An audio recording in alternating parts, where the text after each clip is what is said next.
Welcome to bird media. నేను మీ పవన్ కృష్ణమూర్తి. తెలంగాణ మరియు దక్షిణ భారతదేశ రాజకీయాల్లోనే కాదు, భారతదేశ రాజకీయాల్లోనే ఒక కీలకమైనటువంటి పరిణామం చోటు చేసుకోబోతోంది. కొన్ని దశాబ్దాలుగా అడవుల్లో ఆయుధాలతో పోరాడుతున్న మావోయిస్టు ఉద్యమంలో ఒక పెద్ద మలుపు రాబోతోంది అనే సంకేతాలు కనిపిస్తున్నాయి. సమాచారం ప్రకారం దాదాపు 124 మంది మావోయిస్టులు లొంగిపోవడానికి సిద్ధమవుతున్నారు అని తెలుస్తోంది. ఈ లొంగుబాట్లు తెలంగాణ ముఖ్యమంత్రి రేవంత్ రెడ్డి సమక్షంలో జరిగే అవకాశం ఉందని అధికార వర్గాలు చెప్తున్నాయి. ఈ పరిణామం కేవలం ఒక సాధారణ లొంగుబాటు కాదు. ఇది దేశవ్యాప్తంగా నక్సలిజం నిర్మూలనకి కేంద్ర ప్రభుత్వం చేపట్టిన ఆపరేషన్ కగార్ వ్యూహానికి ఒక కీలక దశగా భావిస్తున్నారు. ఢిల్లీలో హోంమంత్రి అమిత్ షాను సీఎం రేవంత్ రెడ్డి కలిసిన తర్వాత ఈ ప్రక్రియ మరింత వేగం పుంజుకుంది అనేది తెలుస్తోంది. కేంద్ర ప్రభుత్వం చాలా స్పష్టంగా లక్ష్యాన్ని పెట్టుకుంది. దేశంలో వామపక్ష తీవ్రవాదాన్ని పూర్తి స్థాయిలో ముగించాలి. దశాబ్దాలుగా అడవుల్లో సాగుతున్న ఈ సాయుధ పోరాటానికి ముగింపు పలకాలి. ఈ నేపథ్యంలోనే కేంద్రం చేపట్టినటువంటి ఆపరేషన్లో అత్యంత కీలకమైనటువంటిది ఆపరేషన్ కగార్. ఈ ఆపరేషన్ లక్ష్యం ఒకటే, టోటల్ మావోయిస్ట్ నెట్వర్క్ని బలహీనపరచడం, అడవుల్లో ఉన్న క్యాడర్ను చట్టపరమైనటువంటి మార్గంలోకి తీసుకురావడం. ఇప్పుడు లొంగిపోవడానికి సిద్ధమవుతున్న జాబితాలో ఒక పెద్ద పేరు వినిపిస్తోంది. మావోయిస్టు పార్టీ మాజీ ప్రధాన కార్యదర్శి ముప్పాళ్ల లక్ష్మణరావు, అంటే గణపతి.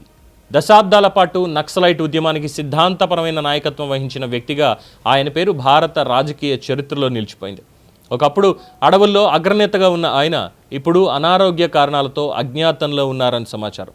చాలా కాలంగా ఆయన ప్రజల ముందుకు రాలేదు. ఇప్పుడు ఇదే గణపతి జనజీవనంలోకి తిరిగి రావడానికి సిద్ధమవుతున్నారని వార్తలు రావడం ఒక పెద్ద పరిణామంగా మారింది. గణపతి స్వగ్రామం తెలంగాణలోని బీర్పూర్. ఇక్కడ ఇప్పటికే ఈ విషయం పెద్ద చర్చగా మారింది. ఒకవేళ గణపతి నిజంగానే లొంగిపోతే అది కేవలం ఒక వ్యక్తి నిర్ణయం మాత్రమే కాదు, ఒక ఉద్యమానికి ముగింపు సంకేతంగా కూడా భావించాలి. ఎందుకంటే మావోయిస్టు ఉద్యమం ప్రారంభమైనప్పటి నుంచి గణపతి కీలకమైనటువంటి పాత్ర పోషించారు. ఆయన నాయకత్వంలోనే మావోయిస్ట్ పార్టీ అనేక రాష్ట్రాల్లో తన నెట్వర్క్ని విస్తరించింది. ఇప్పటికే మావోయిస్టు ఉద్యమానికి చెందిన కొంతమంది కీలక నేతలు పోలీసు చెంతకి చేరారు. ముఖ్యంగా తిప్పారి తిరుపతి మరియు మల్లా రాజిరెడ్డి వంటి నేతలు గతంలో లొంగిపోయారు. ఇప్పుడు గణపతి కూడా అదే మార్గం ఎంచుకుంటే అది మావోయిస్టు సంస్థకి పెద్ద దెబ్బ అవుతుంది. ఎందుకంటే నాయకత్వం బలహీనపడితే ఉద్యమం కూడా బలహీనపడుతుంది. ఇక్కడే ఒక ముఖ్యమైనటువంటి అంశం గుర్తుంచుకోవాలి. గతంలో నక్సలిజం గ్రామీణ ప్రాంతాల్లో చాలా బలంగా ఉండేది. సామాజిక అసమానతలు, భూమి సమస్యలు, అభివృద్ధి లోపాలు వంటి కారణాలతో యువత అడవుల్లోకి వెళ్ళేవారు. కానీ ఇప్పుడు పరిస్థితులు మారాయి. రోడ్లు, విద్య, ఆరోగ్యం వంటి రంగాల్లో మార్పులు వచ్చాయి. అదే సమయంలో భద్రతా బలగాలు కూడా తమ వ్యూహాలను మార్చాయి. కేవలం సైనిక చర్యలకే పరిమితం కాకుండా పాలసీలను కూడా తీసుకొచ్చాయి. ప్రభుత్వం చాలా స్పష్టంగా చెప్తోంది, అడవుల్లో ఆయుధాలతో పోరాడే మార్గం తప్పు. చట్టబద్ధమైన మార్గంలోనే సమస్యలకి పరిష్కారం ఉంటుంది. అందుకే లొంగిపోయే వారికి పునరావాస ప్యాకేజీలు కూడా అందిస్తున్నారు. ఉద్యోగ అవకాశాలు, ఆర్థిక సహాయం, సామాజిక పునరావాసం వంటి కార్యక్రమాలు అమలు చేస్తున్నారు. ఈ విధానం వల్ల చాలామంది మావోయిస్టులు ఇప్పుడు తిరిగి ప్రధాన సమాజంలోకి, జనజీవనంలోకి రావడానికి ముందుకు వస్తున్నారు. ఇప్పుడు 124 మంది లొంగుబాటు కూడా అదే మార్పుకి సంకేతంగా కనిపిస్తోంది.